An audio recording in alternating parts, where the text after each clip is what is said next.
In June of 2022, Joe Biden hired a cross-dressing kleptomaniac canine fetishist to help manage nuclear waste in the Department of Energy.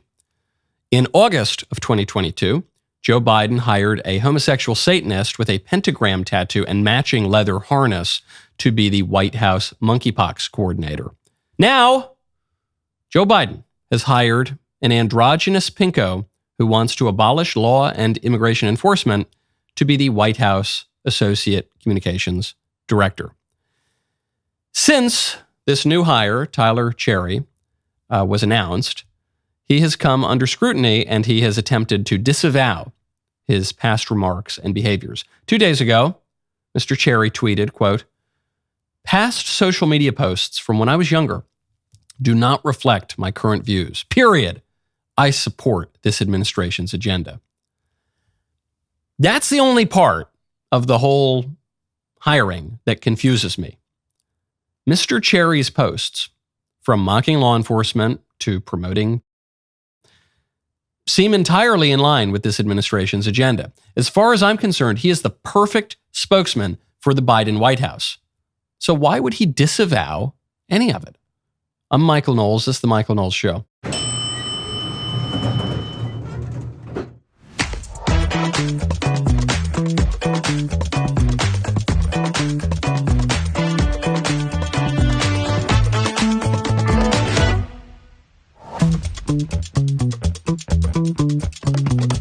Welcome back to the show. CNN was interviewing President Trump's spokesman and pulled her from the air after the spokesman just quoted back to CNN what CNN debate moderators for this week's presidential debate have already said about Trump. That was too much for CNN. We will get to that really beautiful performance by the Trump spokesman.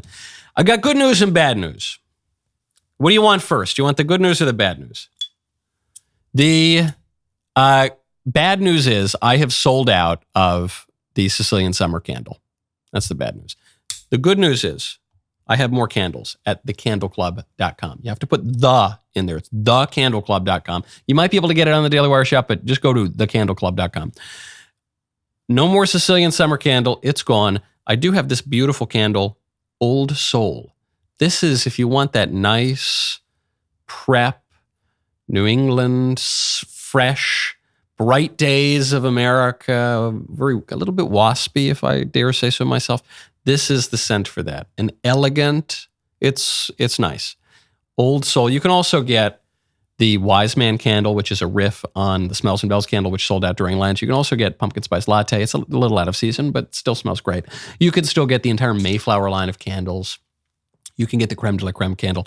But the one you can't get right now is Sicilian Summer because it's gone. So get the Old Soul before that one is gone as well.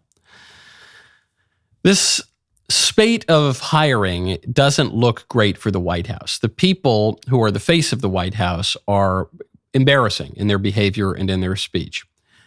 So it's not a great look, but at least they're consistent. They are uniformly embarrassing. They are uniformly shameless. We saw this once again with DHS Secretary Mayorkas. Seems like every day I'm playing a new clip of the Secretary of Homeland Security, Mayorkas. It makes sense since Mayorkas is the one who is laying out the red carpet for millions of unvetted illegal aliens to come into this country. Well, Mayorkas just let in some people that it's bad even for him. It's bad even for the Biden administration. This would be ISIS terrorists.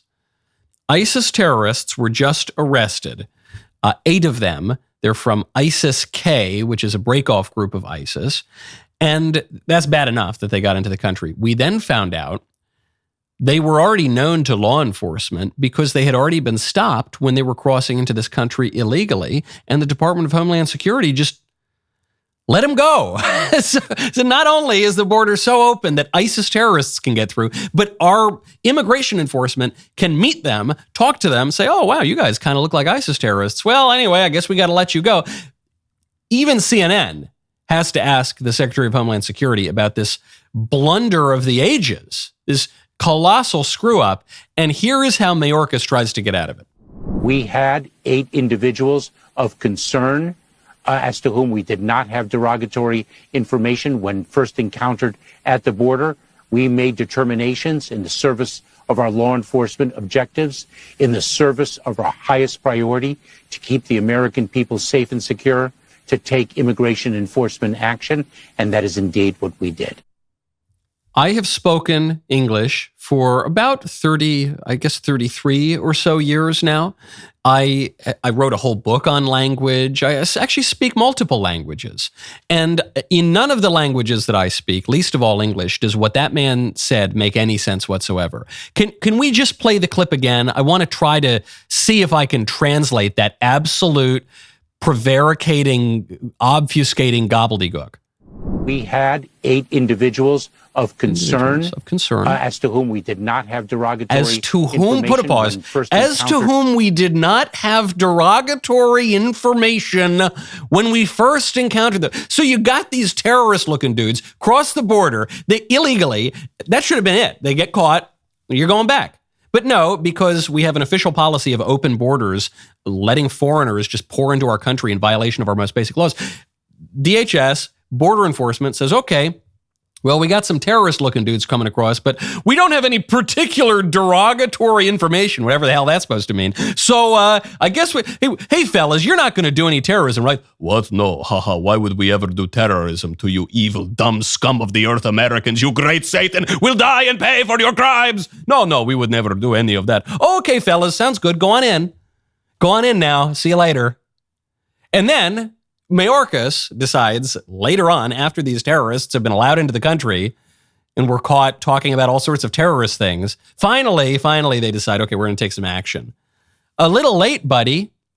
And that's why we did exactly what we were supposed to do. Hey, I've got an idea. Look, I'm no policy wonk. I am not the Secretary of Homeland Security. How about when terrorist-looking fellas are first encountered at the border, we send them away?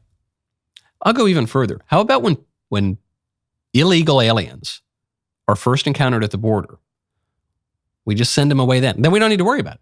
Then we don't need to monitor the terrorists. We don't need to listen in on their phone calls.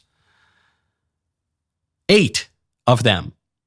Now, some Republicans are taking action. Ted Budd, Republican from North Carolina, and a group of 21 senators are demanding answers here from Mayorkas. There was a sting operation that then took place in LA, New York, and Philly. They were caught on wiretap talking about bombs. Okay, well, I'm glad they didn't set off any bombs. But yesterday I pointed out that Democrat pundits and politicians, members of Congress, are laughing about the fact that illegal aliens are committing and murders in the United States. They're laughing about that. They're laughing about how conservatives are concerned about that, how we're running headlines about the crimes that illegal aliens are committing. They think it's kind of funny. They know that these illegal aliens are liable to commit some crimes, bad crimes, and murders, even murders of teenage girls and younger than teenage girls. But their calculation is, well, some American kids get murdered. That's a small price to pay for a permanent electoral advantage. That's a small price to pay for mass migration, which is going to benefit Democrats in the long term. So yeah, some kids have to get murdered, but that's just the cost. That is the actual calculus that they're engaging in. And now I guess we'll take it even further. Well, yeah, look, some ISIS terrorists are going to come into the country, and who knows? Maybe they'll set off some bombs, knock down a couple buildings. Who knows? Maybe they'll get a dirty bomb. They'll smuggle a nuclear weapon. I hope not. But look, that's a small price to pay for millions and millions more Democrat voters in the long term. There is no limit to what these people will do to secure their political power. Now, that creates confusion in the political order and in the economy. And in times of political chaos, you probably want to check out some gold. Go check out Birch Gold. Text Knowles to 989898. Saudi Arabia recently ended its 50-year petrodollar deal with the U.S., which has the potential to weaken the U.S. dollar. Since 1974, Saudi Arabia has sold oil exclusively in U.S. dollars, which was huge for our global economic dominance. If there is less demand for the U.S. dollar, what happens to its value? It's reasons like this that make it important to diversify some of your savings into gold, and you can do that with Birch Gold. For over 20 years, Birch Gold Group has helped tens of thousands of Americans to protect their savings by converting an IRA or 401k into an IRA in physical gold. To learn more, text Knowles, K-N-W-L-E-S, to 989898. Claim your free, no-obligation info kit on gold. Birch Gold has earned My trust with their education-first approach. Their dedicated in-house IRA department is there to guide you every step of the way. I really like that I've got a significant portion of my portfolio in gold.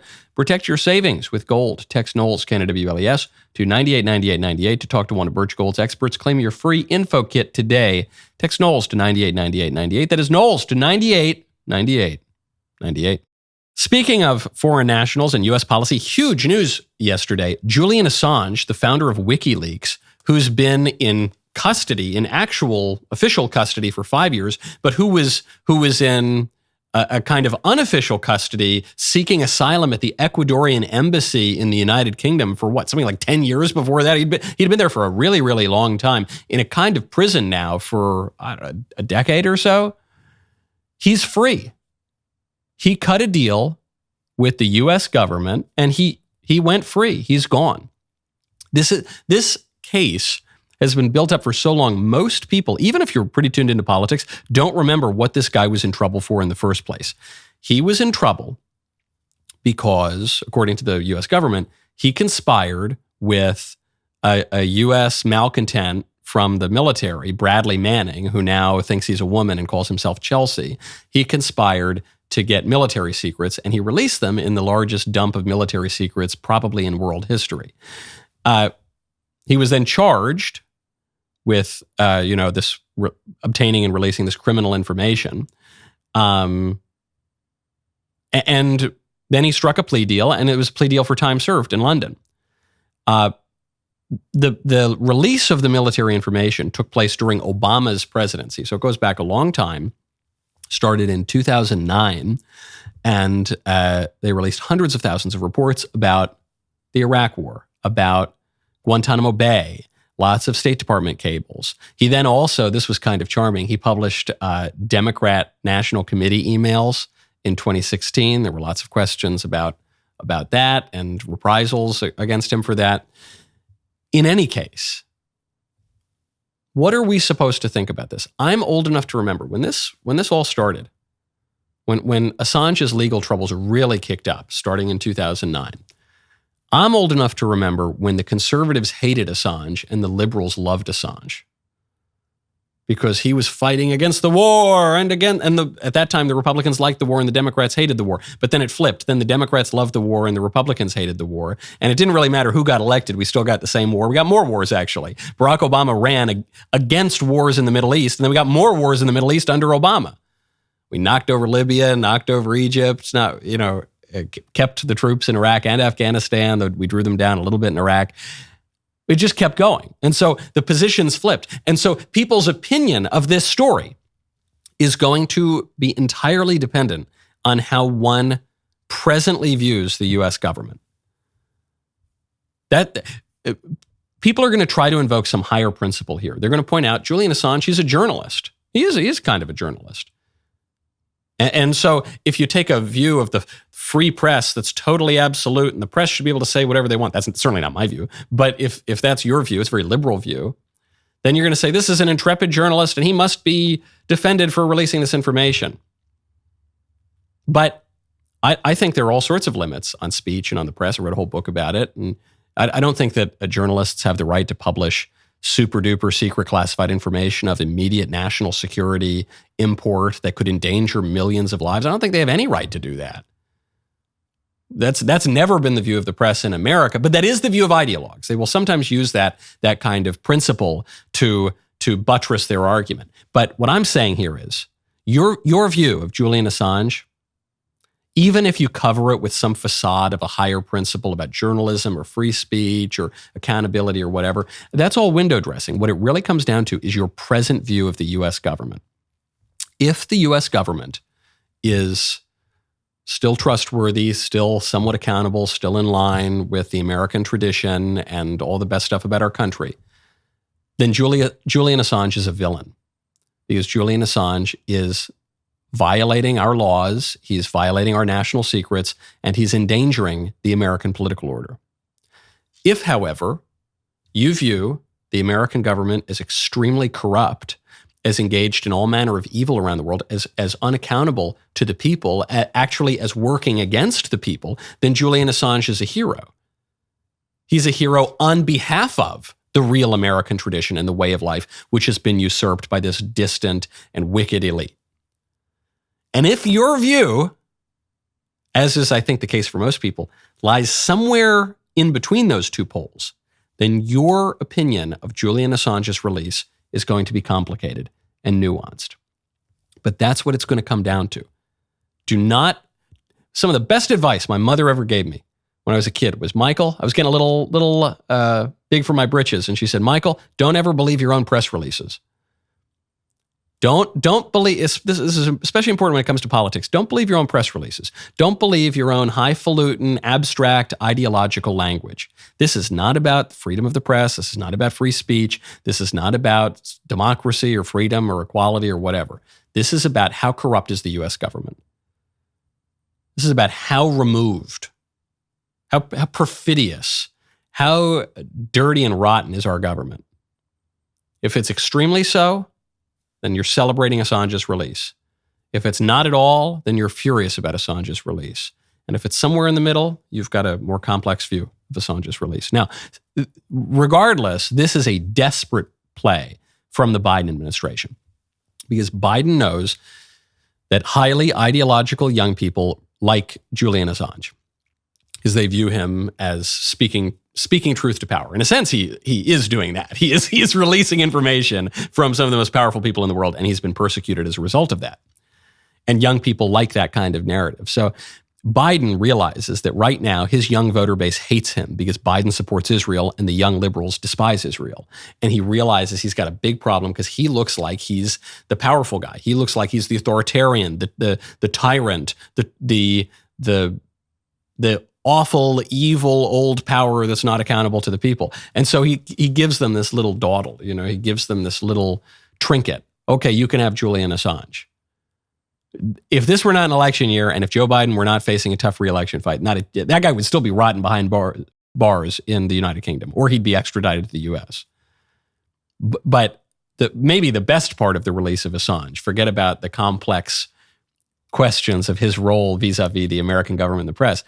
The best part is it shows the Biden White House is really, really worried. They're willing to do anything they can, including conclude this 15-year battle over national security and the free press. So this 15-year battle regarding Assange. Okay, whatever, we cave, we give it to you. You can have Assange. Please give us our young voters back.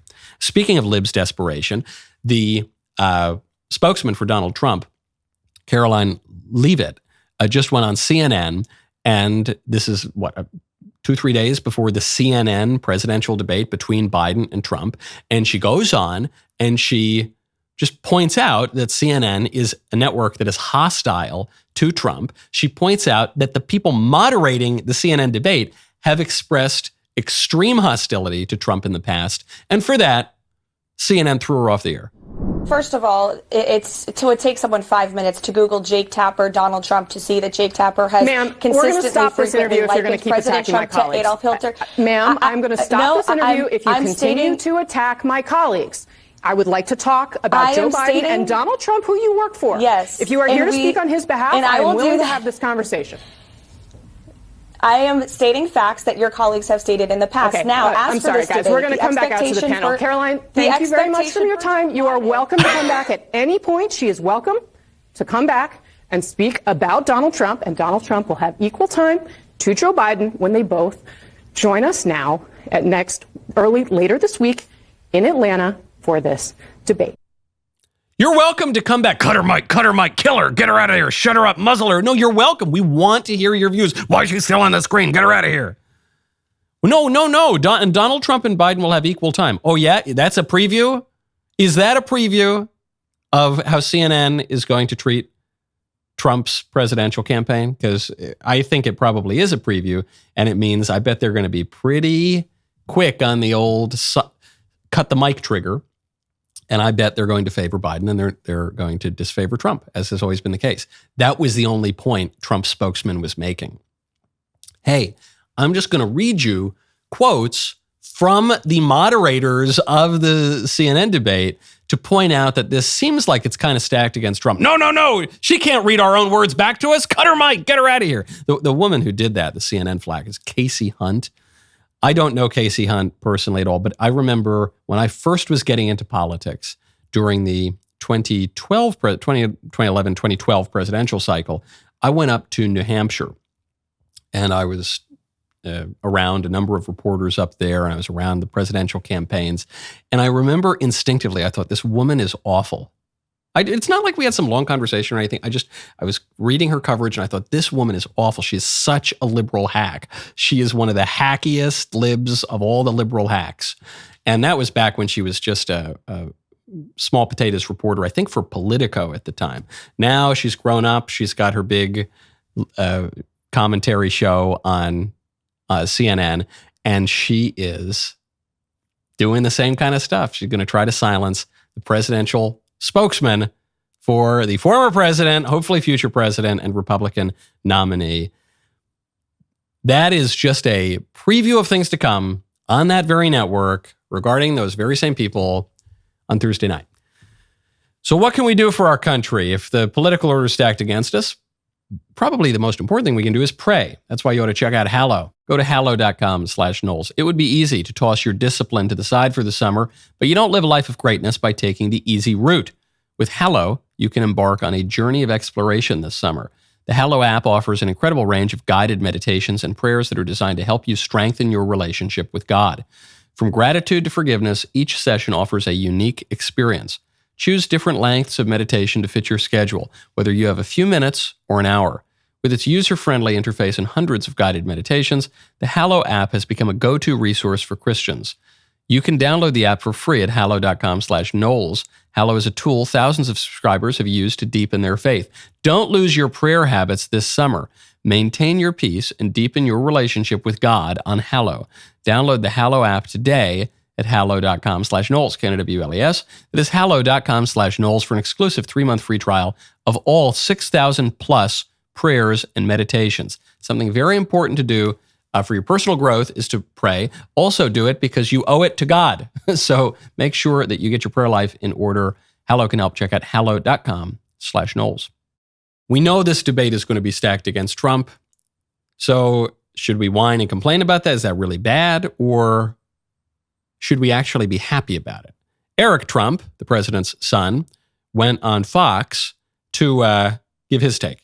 Make no mistake, this is still CNN, right? This is Jake Tapper. Jake Tapper has compared my father to Hitler before, right? I mean, Jake Tapper is the guy who will yell at his control room, say, turn this man off. I don't want to hear what he has to say. Or when my father is giving press conferences, I mean, I can't tell you who these people are. You know who they are. You've seen them before. I saw them as I walked into a courtroom every day, where they're sitting there with grins on their face. I mean, just ear-to-ear smiles, right? So understand that he's not just going to be debating Joe Biden. He's going to be debating CNN.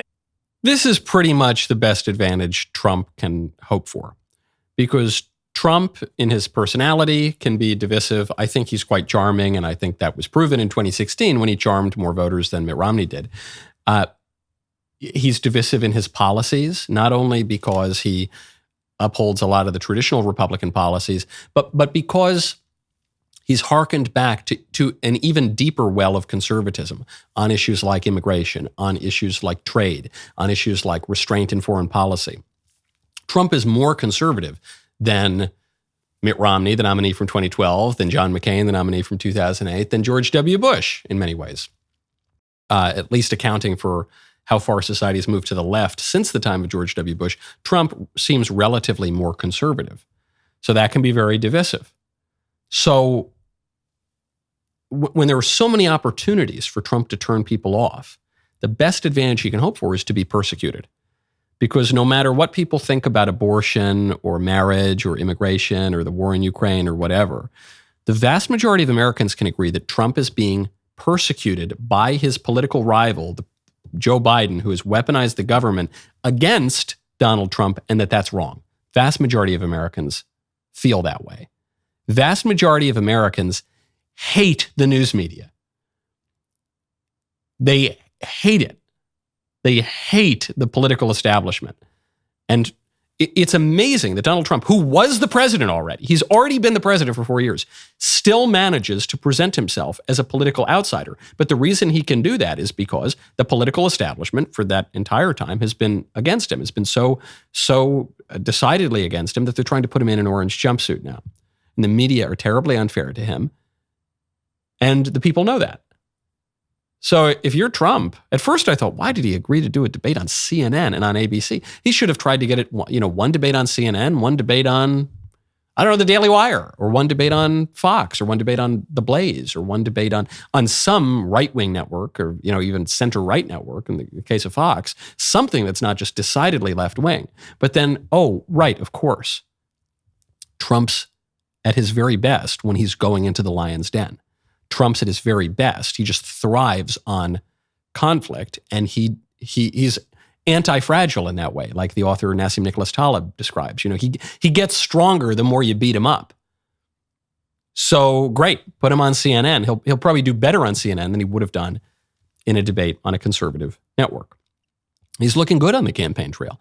There's one little tactic that, again, I know a lot of people were skeptical of, that I think is playing really, really well. Trump just released a video of it alongside a lot of enthusiastic, just behind-the-scenes kind of campaign trail videos. And it's Trump. He's at some burger place. He buys burgers for everybody, pats some kid on the head, gives him a $20 bill. He just, it's all looking good. And then Trump pays the bill for the burgers, and he signs it, and he writes this. No tax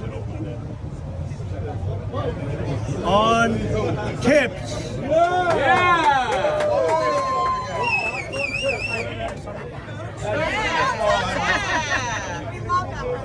There's a great picture even then of the guys making the food behind the counter, and they're holding that, vote Trump, no tax on tips. This has become something of a meme. Trump supporters they'll post their bill. They go out to the restaurant and have dinner, and then they'll leave a tip. And, it's good, just at least, it's good to do generally, but it's also good from communications purposes. Make sure it's a good tip, it's a nice looking tip. And then you put the nice tip there and you say, vote Trump, no tax on tips. So it's visual. Trump is so good at the visual, at the tangible. Even when he makes fun of his opponents, he paints a picture of that low energy Jeb. Little Marco, he's always drinking that water. He's always sweating. He just paints this picture. And so you've got this really clear image in your minds. And here on the tax code, that can be kind of abstract policy. Even the fact that our taxes are removed from our paychecks before we receive our paychecks. So a lot of people don't even feel immediately the effects of a tax increase or a tax decrease. But no tax on tips. Okay, I can make sense of that. I know how much if I'm working as a waiter, I've worked in restaurants. You look, you see, you know exactly what you're getting on that tip. And you say, oh, good. I was paying 20%, 30%, whatever, of that tip in taxes. Now I'm not. Now I get to keep that. No tax. And you can take a picture of it. You can see it. Vote Trump, no tax on tip. Okay, I'm into it. Now, some doctrinaire libertarians have criticized Trump for this. They'll say, why are you giving a giveaway to these waiters? What, other kinds of workers don't deserve a giveaway like this? This is just like Biden, giving away student loan forgiveness to college graduates. It's a giveaway, yeah. It's a political maneuver, yeah, sure. But this one's a lot smarter. Biden is seen as giving a lot of money to people who statistically are going to make more money than the average American worker. If you graduate from a college, you are likely to make more money, significantly more money than a non-college graduate. So Biden is going to people who are already kind of rich and giving them a ton more money, hundreds of thousands of dollars potentially each. Trump is seen as going to people who make statistically less money and who do jobs that are really hard jobs. Being a waiter, being a kitchen runner, being a busboy, that's a hard, tiring job. You got to put up with all sorts of customers all day. And going to those people and saying, hey, that relatively smaller amount of money that is a gratuity, you get to keep more of that if you elect me. It's Trump making concrete the realignment of the parties that he's been pushing for 8 or 9 years now, which is that the Republicans are going to be the party of working Americans. Democrats are the party of the rich. They're the party of the global elite. They're the party of latte sipping, Hollywood celebrities sending your money to Ukraine, palling around with Zelensky at the World Economic Forum in Davos. Sure, that's going to be the Democrats. Republicans are going to be the party of waiters. And you can just leave it as an empty promise. Republicans have made that empty promise before. Or you can make it concrete with actual policy and a policy that you can represent visually on a receipt. Vote for Trump, no tax on tips. Brilliant stuff. Speaking of receipts, Alex Rosen, Hunter, has just nabbed another pervert. And this pervert happens to be a political figure. That would be the head of the LGBTQ Democrats in Maryland. You're the head of the LGBTQ Dems in Maryland. Okay. How long have you been in that position for? Since fall. Since fall, okay. Is that like a paid position? Okay. It's just more of a volunteer type thing? Is it like a super PAC or something, or is it just okay? This stuff said here, like, you know, I want to you, I want to see how much of a you are. What was kind of said about that? I hope you try to get away once Yeah. I like the fantasy. I like the fantasy, and he seemed to enjoy it. And I didn't know this person, and I never intended to meet him. Do you think that's appropriate, though? Like, no, of course. No, of course. I mean, here we said it's okay if you want to jerk off looking at it, talking about your. And you said, stop by this morning so I can stretch your hole. Can't wait to make you my little and this was later or 4 days later with no response. Can't wait to make you my little dump, baby boy. Okay. Okay, so this guy who keeps talking to Alex Rosen for some reason, he's a political figure. He is the head of the LGBTQ Democrats in Maryland. During Pride Month, he gets nabbed, by the way. He's talking to someone he thinks is a 14-year-old boy. Obviously, it's this decoy working for Alex, who's got a big YouTube channel and who not only does these investigations that the police often won't do, but then he tries to involve law enforcement in it. Sometimes law enforcement will accept this invitation and go and arrest these people and take predators off the street. Sometimes law enforcement won't. In this case, Alex pointed out, he said, in regard to the lack of police involvement in this, please note, we tried to turn this in back in November. They didn't want anything to do with it. Though he admitted, the head of the LGBTQ Dems in Maryland, he admitted to sending obscene photos. In Maryland, the law states you have to be a cop or a real kid for it to be a charge. He admitted to previously possessing child, but did not have any in his possession currently. We are still going to turn all of this over to the cops, but calling them to the scene would have done nothing, and the cops probably will do nothing here. Really, really gross stuff. I sat down with Alex some months ago. We did a full, long Michael and interview. Here's a short teaser. We had a in Wyoming who came to drink blood. I mean, it's so common for people to be into infants and toddlers. 3 of them have said they have received child as young as 5 years old. On the scale of these guys don't consider anything in the metaphysical realm to these are interdimensional demons worshiping Satan, where do your marks fall? Well,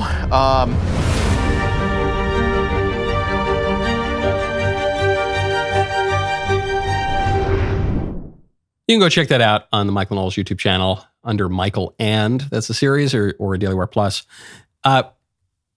Really compelling stuff, and it's a shame that law enforcement doesn't want to follow up a lot of the time on these important finds.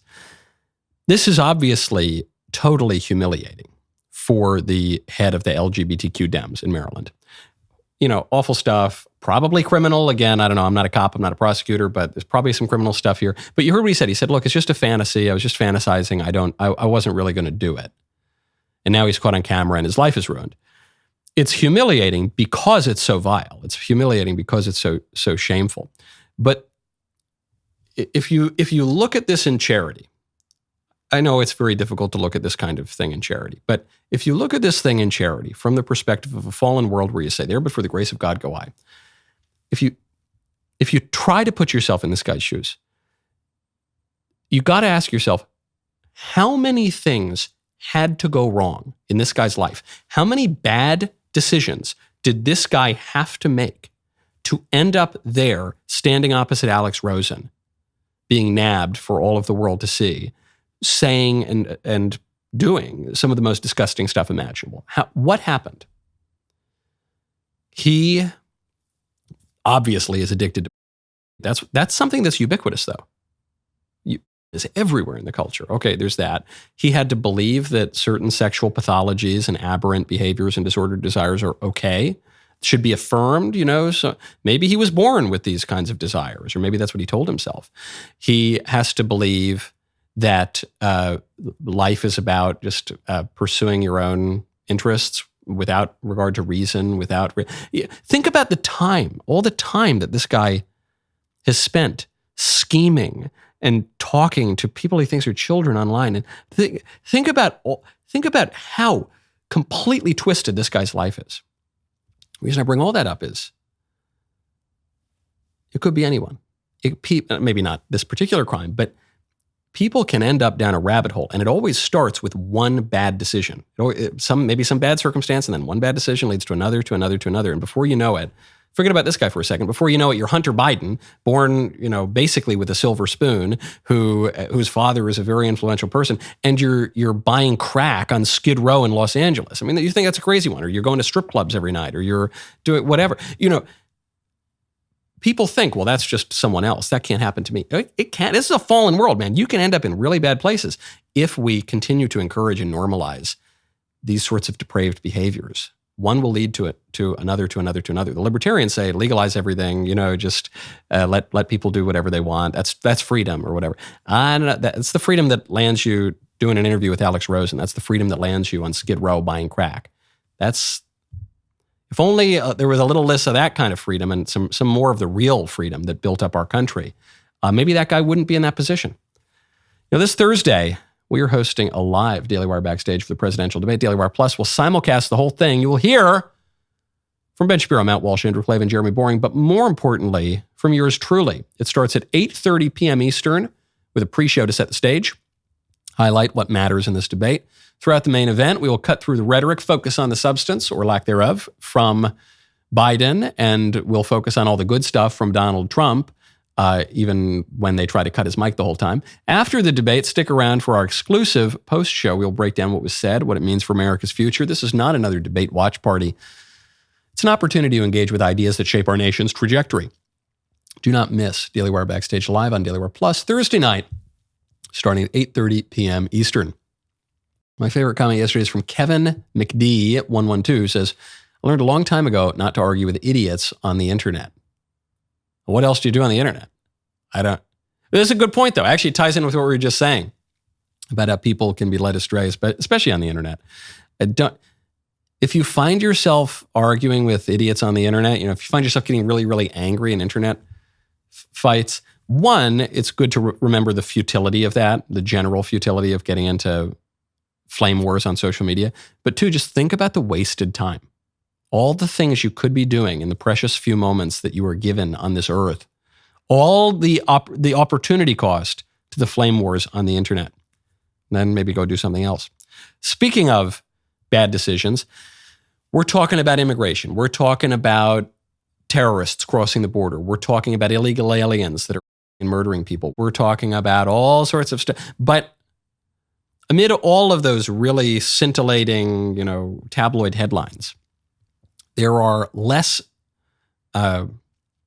titillating headlines and political issues that do threaten to unravel the country. And we don't talk about them nearly enough. Neil Ferguson, the historian, just pointed out, quote, any great power that spends more on debt service than on defense will not stay great for very long. True of Habsburg Spain, true of the Ancien regime in France, true of the Ottoman Empire, true of the British Empire. This law is about to be put to the test by the U.S. beginning this very year. This year, we will spend more just servicing the U.S. national debt than we will spend on defense. This is the first issue that I focused on in politics. When I got involved in politics at a national level, when I was but a wee lad, my first campaign was a congressional campaign. It was focused largely on this issue of debt and spending. And then I worked on some national campaigns that were focused on that issue. We've done nothing about it. The situation has only gotten worse and worse and worse.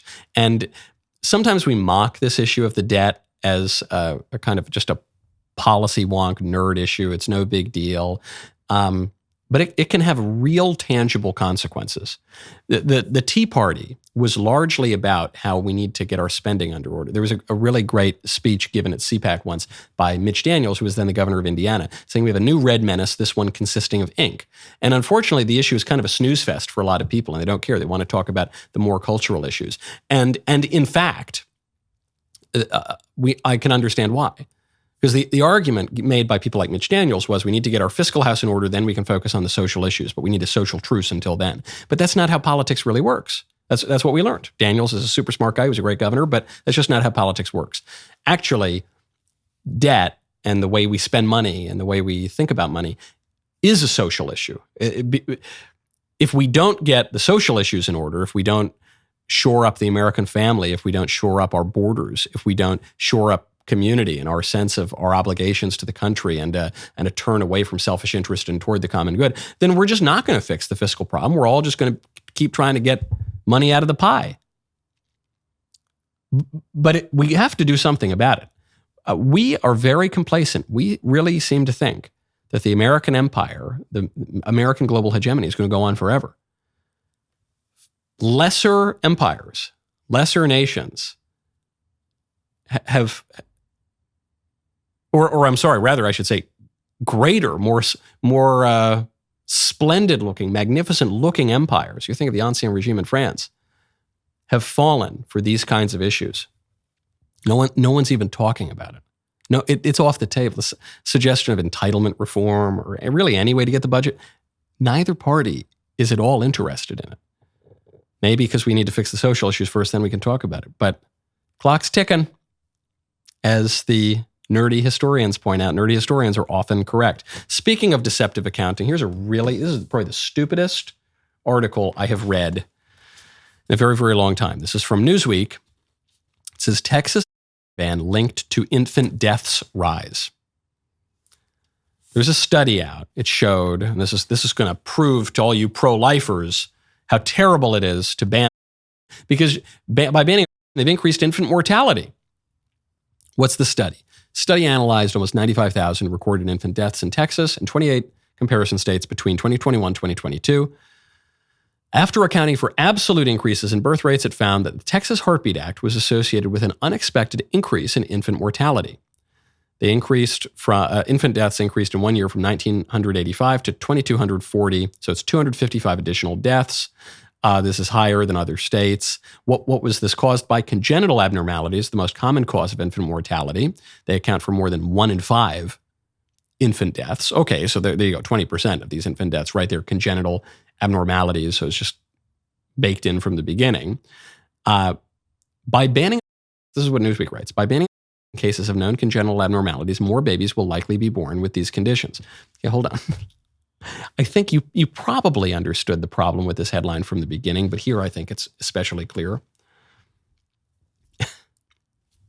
When babies die, when more babies die outside the womb because you have killed fewer babies inside the womb, that does not necessarily represent an increase in infant mortality.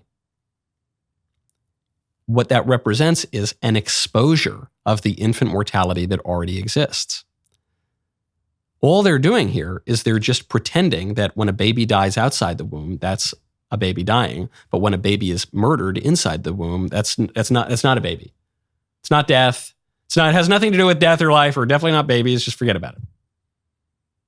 No, that's not it. Now, in addition to congenital factors, they say there might also be societal factors behind these increases, including increased socioeconomic and mental stresses associated with unplanned pregnancy.